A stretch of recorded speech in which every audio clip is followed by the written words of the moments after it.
two things to be aware of today. We're dealing with polynomials, and we're also dealing with rational inequalities.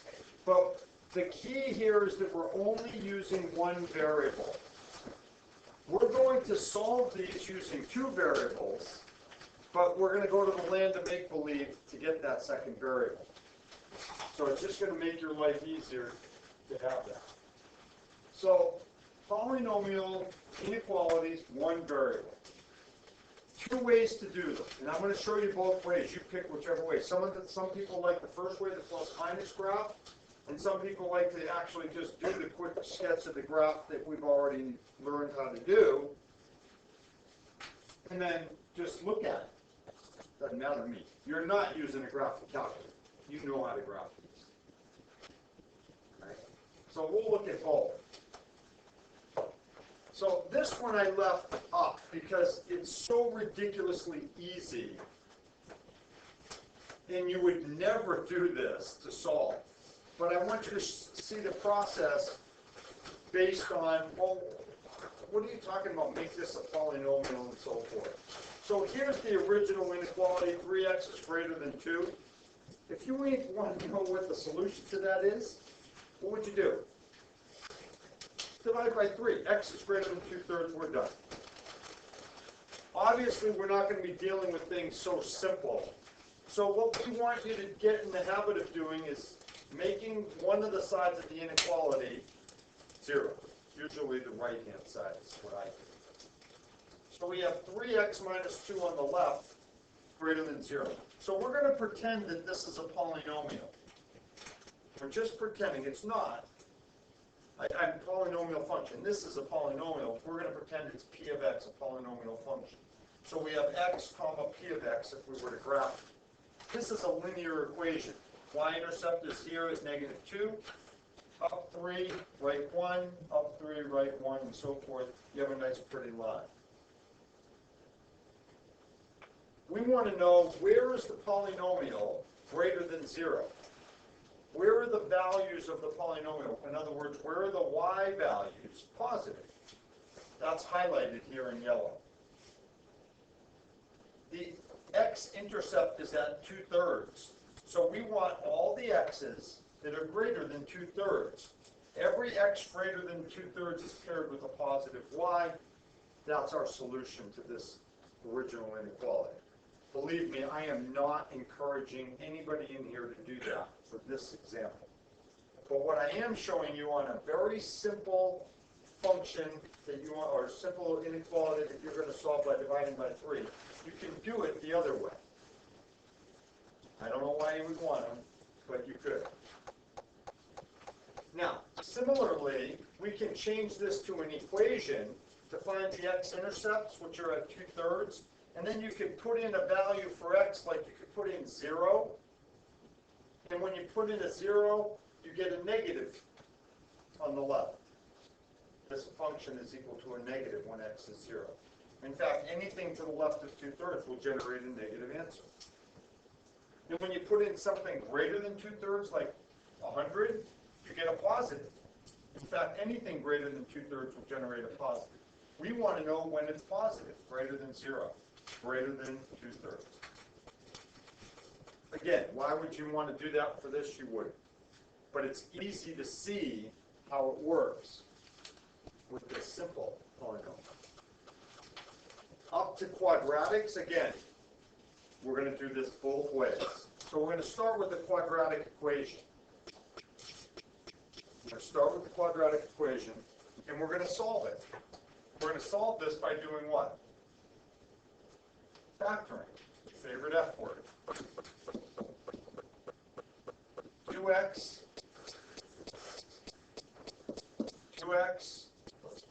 plus 5 x minus 1. If you're weak in your factoring, you need to get better, because this should be boom, boom. What does x equal? -5/2 or 1. Why do we not write them as ordered pairs? Because is not a reason. Why don't we write these as ordered pairs? Why? It's what? Not equal to y. Well, we don't, yeah, we only have the one variable x. We're just solving for x, one variable. There are no y values. So you can't have ordered pairs.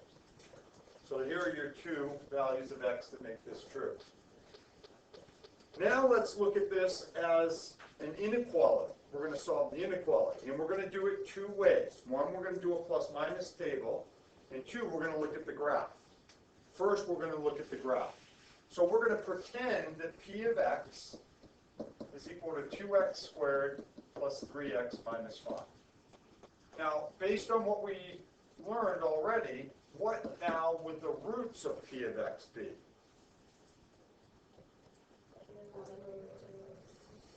Negative, yeah, but now, because we want them as roots, 1, 0, and negative 5 over 2, 0.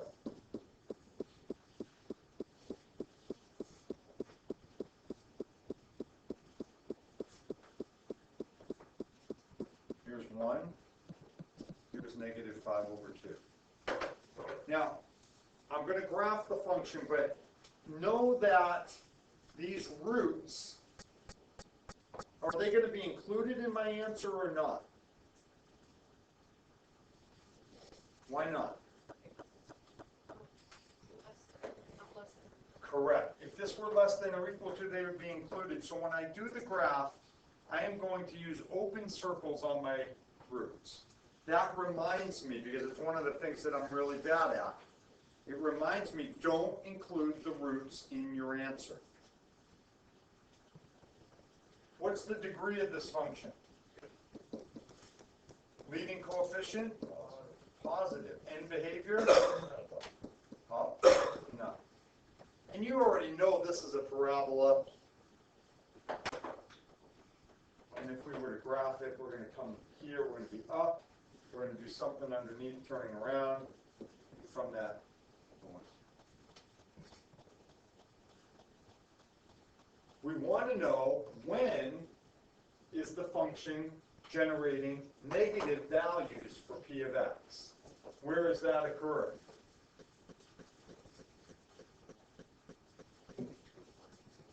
So below, the below part of the graph right here, right? So how do we express our interval as to where these things occur?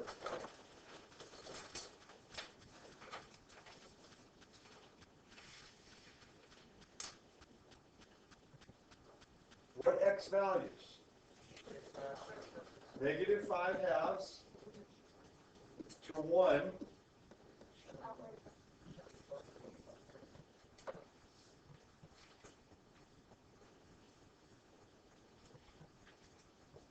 Negative 5 halves shun, 1 shun, or however you want to say it. It sounds so mean, but yeah, it's not a nice word. Everybody okay with that example? Okay.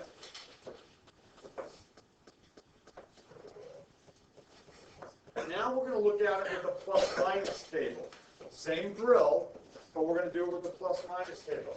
Again, we found that the roots were negative 5 halves, 0, and 1, 0. So here's negative 5 over 2. Here's the 1. Again, because I'm not including them, right away I circle them with an open circle.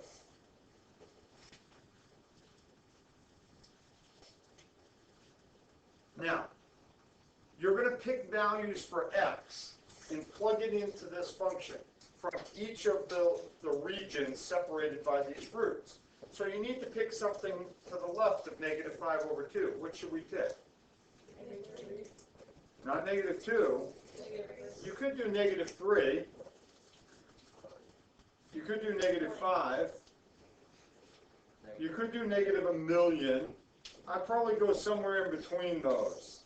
And I'm lazy. I'd probably use like negative 10 because it's easy to square, it's easy to multiply. But again, here's the key. Don't care what the number is. What do we care? Positive or negative? When I plug in a negative 10 here and square it, I get 100. Times 2 is 200. Minus 30 is still going to be a big positive number. Minus 5 is still a big positive number. Don't care what the number is. Just care that it's positive. Between the two roots, what could I put in? 0. That just, these guys are gone. It's positive or negative? Negative. To the right of 1, again, we could go back to the 10. We get 200 plus, and then minus 5. That's going to stay positive. Don't care what the number is. And then you can see, where is this going to generate things that are less than 0? That's the negative. Shun. Shun.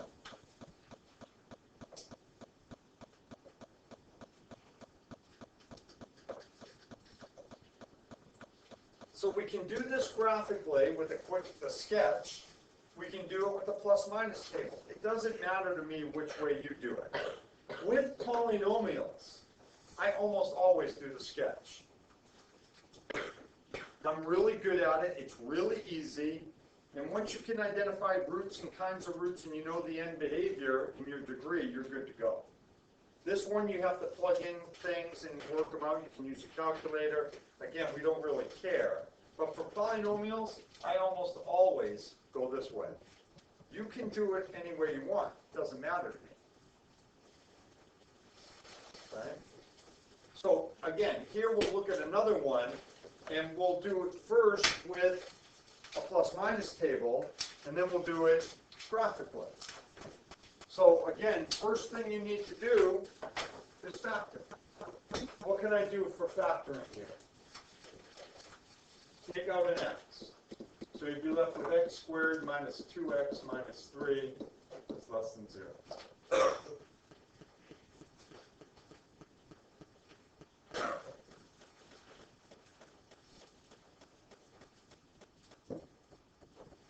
Angelica, what could I do to factor this quadratic?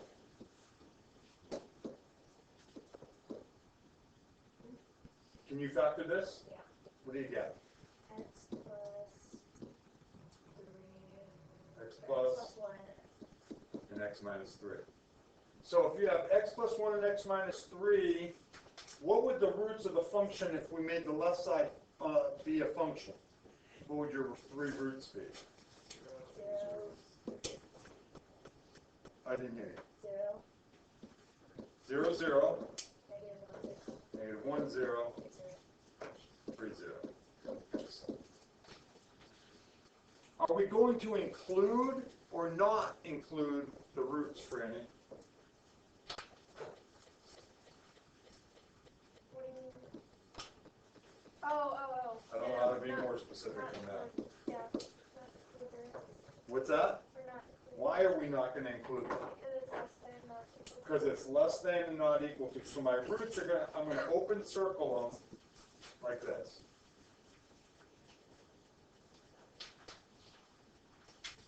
So now we're going to do a plus-minus table to figure out whether each interval, in between, and right, whether they're positive or negative. Again, don't care what the number is. Only care plus or minus.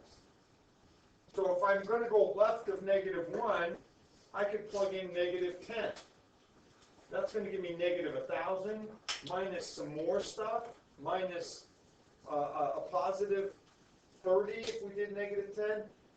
It's going to still be negative. How about between negative 1 and 0, what would you want to put in? Negative 1/2, which you may want to drive your calculator to do.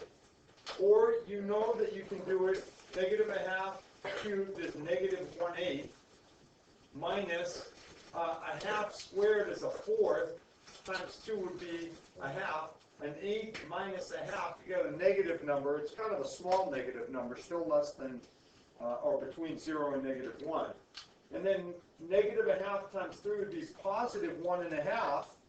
With a little bit of negative is going to make this positive. What could I put in between 0 and 3?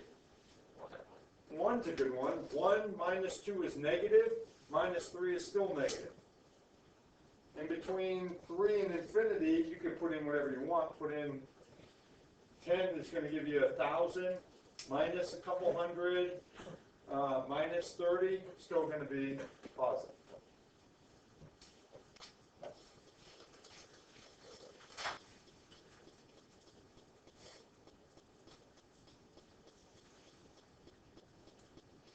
So we want to know when it's less than 0. We want to know less than 0. Ethan, what's the interval going to be?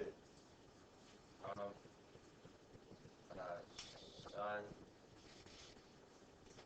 negative infinity, and then Up to negative 1. negative 1. Sun, Shun. sorry. And then 2. Sun, 0. 3. Sun.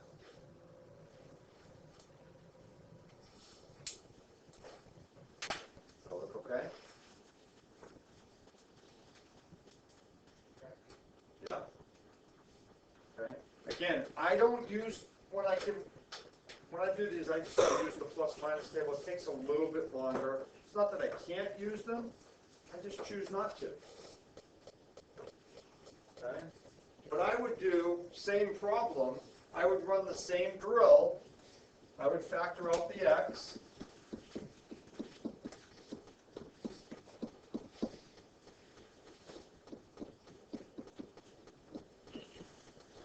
So I would know what my roots are. Did I make a mistake? No? Roots are 0, 0, 3, 0, and negative 1, 0. Leading coefficient, positive, degree, and behavior. On the left, on the right. So when I take my roots now, we would have a root at negative 1, we would have a root at 0, and we would have a root at 3. First thing I would do is circle those because they're not part of my answer. And then I would sketch the graph. I know that from, and I have single root, I know that I'm going to come up to here, I'm going to do this, I'm going to cross through, like that. And if I'm looking for where the function is negative, that's going to be here, and here, right? So when I look at my x values that give me this highlighted region, it's going to be negative infinity to negative 1, union, not that? Thomas, you're not talking to me? 0 to 3. Polynomials, I always think are faster to graph than to do a plus minus table.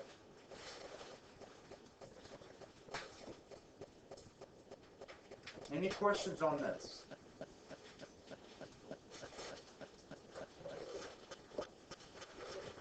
Try this whichever way you want. Okay, so this one is already factored. We really like that. Your roots are where? Negative 1, 0? No? Oh, negative 1, 0, yes. What kind of a root? Single. And 1, 0, what kind of a root? And 4, 0 is your double.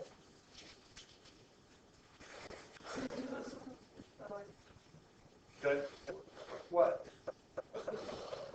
Man, I feel like I'm just the target up here. Okay, so negative 1, 1, and 4. Open or closed? These ones are going to get closed because it's or equal to. That means they're part of the solution. Leading coefficient, degree, and end behavior. Up and up. So that means coming off of the 1, we're going to be up. The negative 1, excuse me. What are we going to do at negative 1? Cross through, right? What do we do at 1? Cross through. What do we do at 4? Bounce. So your graph should look something like this. When it says greater than or equal to 0, what is that telling you? Yeah, we want positives. We want the aboves.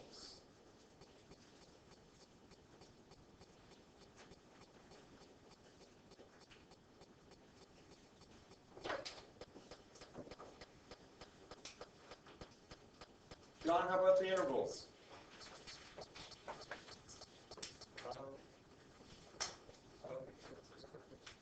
Okay. Well, can you give it to me based on what you see up here? How about this interval? Can you do the one on the left?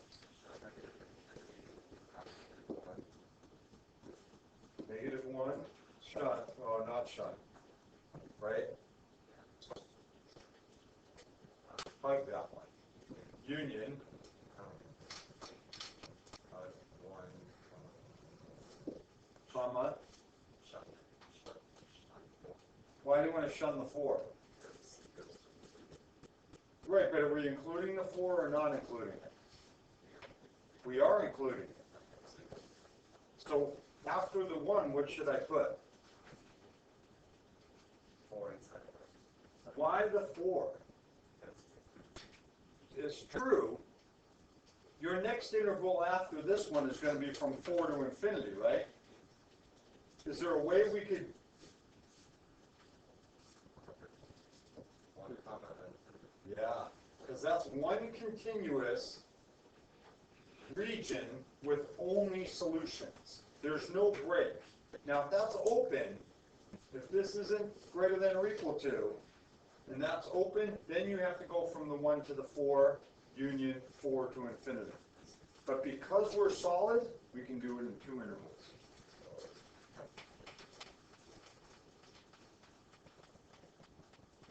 That's right. Get to the evil eye card. Oh, it's the difference between union and intersection. A union is when you want this to be part of the solution and this, you have to say both of these, so we're unioning them. Intersections would be when you have an overlap and you only want the overlap, it would be an intersection. You're never going to be using that symbol though. Because if it's an intersection of 2 things, like when we did the absolute values, you're just going to tell me it's from here to here. Yeah. So the intersections would just be an overlapping interval. So now we're going to look at rational functions. Rational means polynomial over polynomial. Polynomial in the top, polynomial in the bottom. This is going to pose a couple of unique sets of circumstances. And I always do these with a plus-minus table and never try to graph them. It takes too long to graph them. Remember, this is one variable. We're just pretending that the left side is a polynomial function, and that's what we would be looking at. When you have rational functions, or rational equations, rational inequalities in this case, the top, we want to find the roots by setting the top equal to 0 and solving. Set the top equal to 0 and solve. So what are the roots going to be for this one? -2, 0, 5, 0. What kind of root is -2, 0? Single, and 5, 0, double. But they are roots nonetheless. Now you may remember that your asymptotes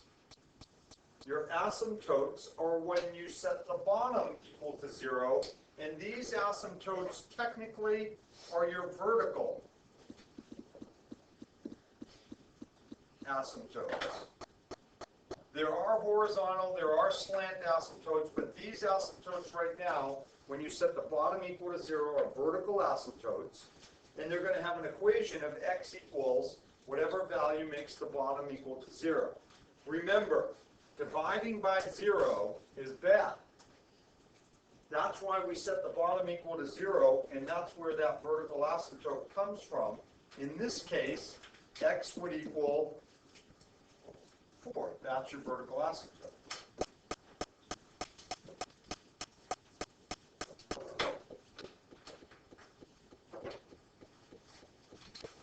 So here's -2, here's 4, and here's 5.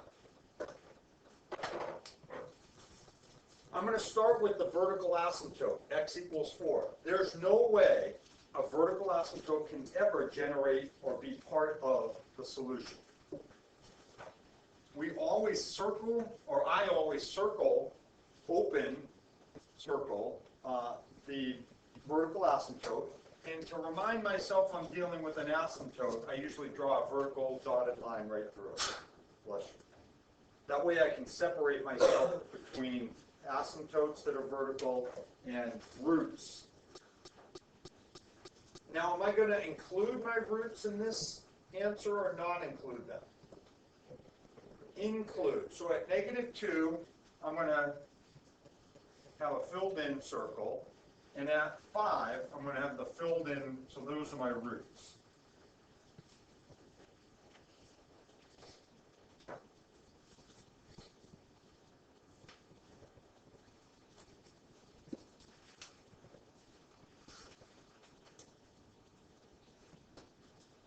Okay?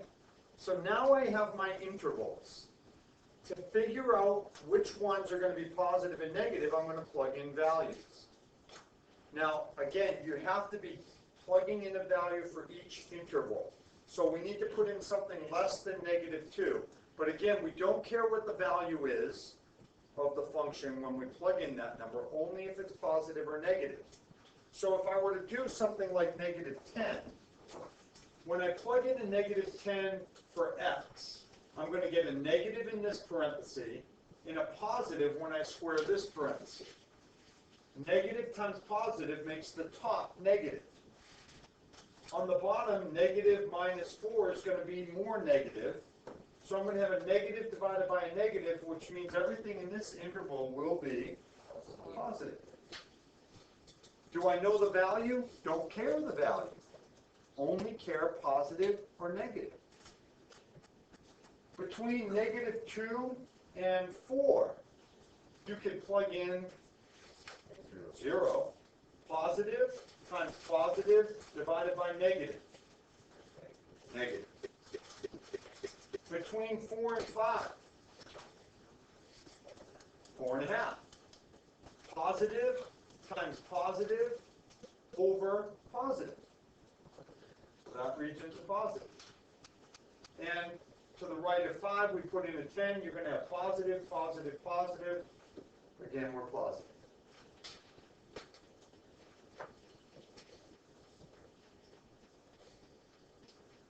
If I let you do this on your own, most of you, not all of you, but most of you will get it wrong. And I don't want the first time we run into this issue to be, oh shoot, I screwed it up. I want you to see this is why the answer is what it is. The answer is going to be 2 intervals. It's going to be from -2 to 4. And it's hug on the -2 and it's shun on the 4. Union, hug the 5. And the reason why we need to have hug the 5 is because the roots are going to be part of the answer because it's less than or equal to 0. And 5 will give us a 0. So even though this isn't part of the interval and this isn't part of an interval, the 5 itself is a solution.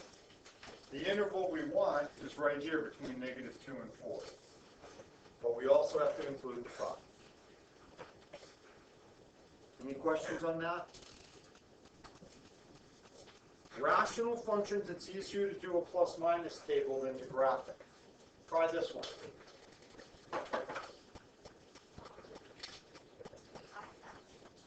Okay, how did the top factor?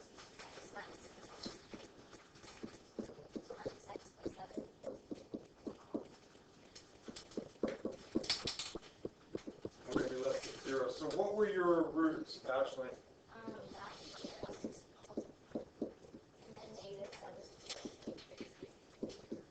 Okay, how about your vertical asymptote, Sean? 4. So x equals 4. Put those on here. Here's -7, here's 4, here's 9. Are we including the roots or no? How come?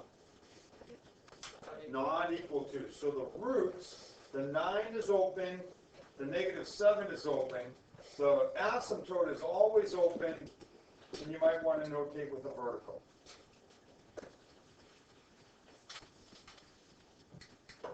Eliza, what'd you find out on the left interval, left of -7? It's negative. And Heather, how about in between? Positive. In between the 4 and the 9, Heather? And to the right. Is anyone getting different signs, positive or negative, not the same? Which region? So this plus, this negative. So if we put in -10, you'd have 100 plus 20 minus 63 would be a positive on the top. Do you agree with that? And then 10 minus 4 is positive on the bottom. So, oh, -10, thank you. So negative on the bottom. So a positive divided by the negative would be negative. And they do not always alternate, folks. Just because this is a minus doesn't mean you're going to go minus, plus, minus, plus. That's not always the case with rationals. That's why you need to test them. So where are the intervals, or what did you put for intervals, Gianetta, for less than 0? Do you know which intervals would be less than 0? Which ones? Negative infinity, 2, -7, hug or shun? Shun. Union,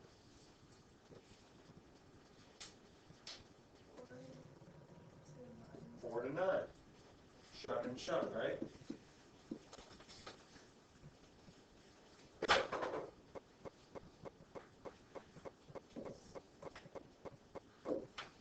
Yes, sir. If you knew the roots and you knew what kind of roots they were, could you just find the first, like, negative or positive and just guess the rest? They don't alternate all the time. Even with doubles and singles, the reason why that's true is because you have other issues at play. Slant asymptotes, horizontal asymptotes. And the horizontal asymptotes are what cause the problems. Sometimes you're going to go minus, minus. Sometimes you go minus, plus. And there's patterns that you can deal with. And we'll show you some ways to do the odd evens. Right now, I just think it's easier to just test them away. Rationals, test them all. Polynomials, once you know one of them, you know the rest of them. As long as you understand how the roots work. Okay?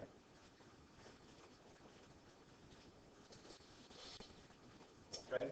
Why don't you try this one?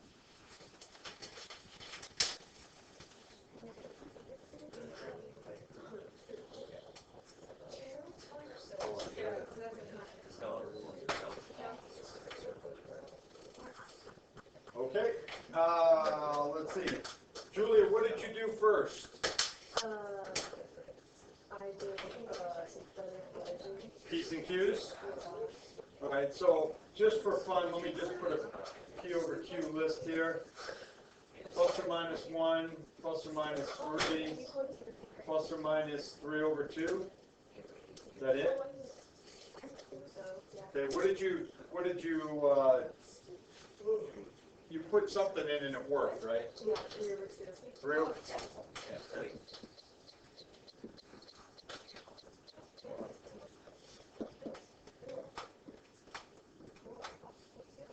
So you went 2, 3, 4, 6, -2, -3, bless you. You got 2x squared plus 4x minus 2, and we set that to 0. Was Bless you. So that was not factorable. Is that correct? I just divided out a 2 to get smaller numbers to deal with, but either way, they're not factorable. So Madashan, what did you do? So x equals the opposite of 2 plus or minus, so that's a positive 2 squared minus 4 times a times c. So you're going to have -2 plus or minus 4 plus 4 is 8 over 2. So x is going to equal -2 plus or minus 2 root 2 over 2. Is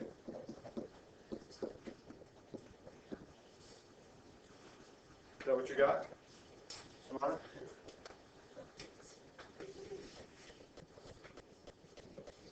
What did I do? Okay. So that means we have roots at 3/2, 0, and -1 plus or minus the square root of 2, 0.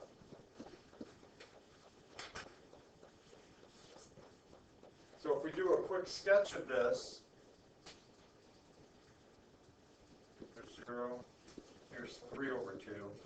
What's -1 plus root 2? That would be like 0.5-ish, 0.4-ish. 1.4. How much? 0.4. Okay. So this would be -1 plus root 2. And -1 minus root 2 is like, and again, we don't really care about the exact values. Do we want to include or not include the roots? Not include. So we're open, open, and open. Degree? 3.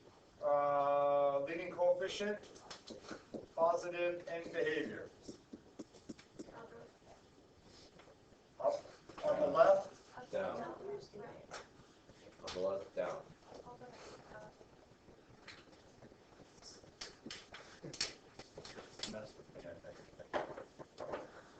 So down on the left, cross, cross, up on the right.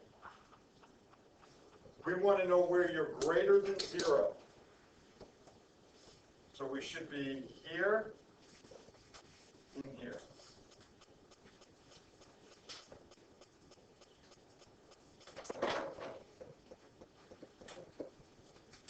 So our interval, Caitlin, what's the interval going to be? -1 minus root 2, -1 plus root 2. Done.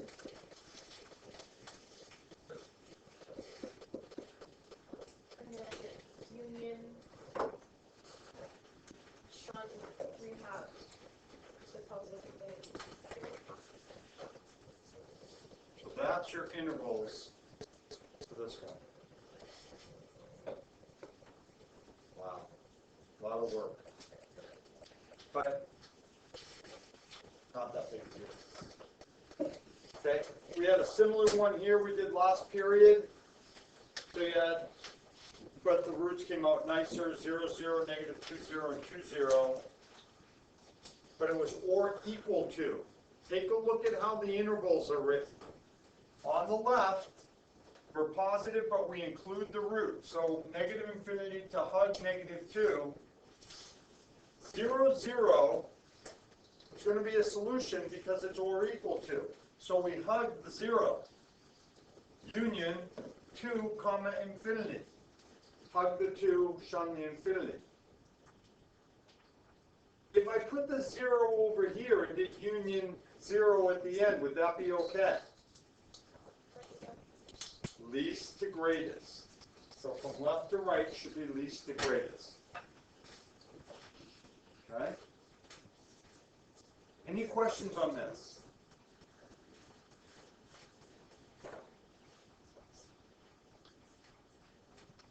So this is the assignment you're working on.